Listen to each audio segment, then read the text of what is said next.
weather. Good morning, narito po ang ating update sa Bagyong Ada.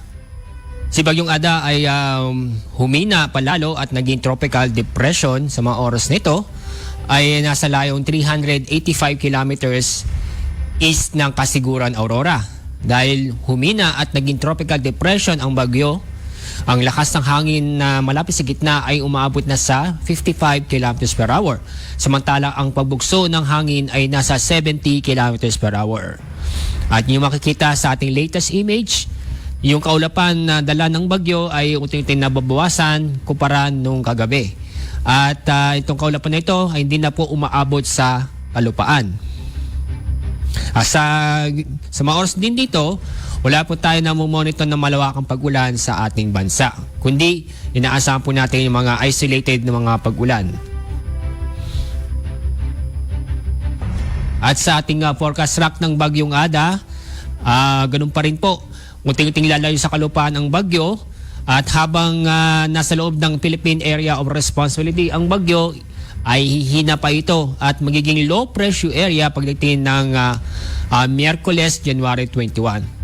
So natin inaasahan na lalabas pa ito ng bansa ng PAR ang Bagyong Ada. Kundi sa loob ng PAR, magiging low pressure area ang Bagyong Ada.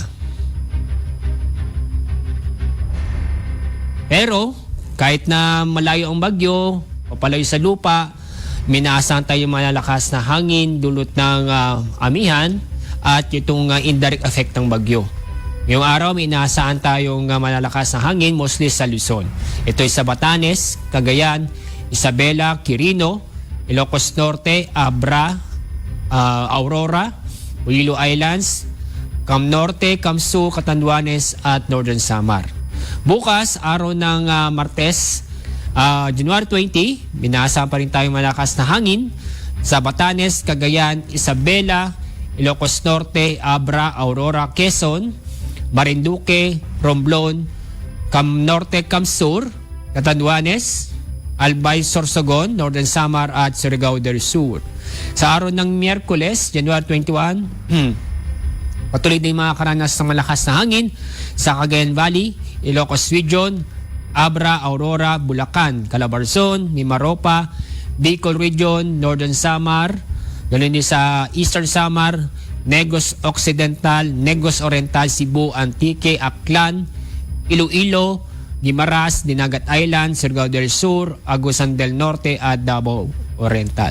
So mostly po sa araw nito ay Luzon, Visayas at meron din sa silangang bahagi ng Mindanao. Dahil itong amihan sa kasalukuyan ay naapektuhan itong Northern Luzon. Pagdating ng bukas, Martes, Miyerkules, Huwebes hanggang Biyernes, inaasahan itong paglakas ng amihan at maaaring itong amihan ay aabot hanggang Visayas. So kaya po minaasahan pa rin tayo malalakas na hangin ngayon hanggang Miyerkules, although itong bagyo ay inaasang hihina dahil sa paglakas ng amihan. Sa mga oras din to, wala tayong nakikitang bagong LPA o bagyo sa loob ng PAR bukod sa Kiada o sa labas ng ating Philippine Area of Responsibility. Within the next 2 to 3 days, wala tayong inaasang mabubuong LPA o bagyo sa loob ng Philippine Area of Responsibility. Ang weather system na makakapekto sa atin itong amihan na kung na bukod sa magdadala ng malakas na hangin, mostly mararamdaman dito sa eastern section ng Luzon and Visayas, makakaranas din tayo ng mga pag-ulan at dalasan ay mahihina hanggang sa tamtamang pag-ulan, mostly sa silangang bahagi ng Luzon at ng Visayas.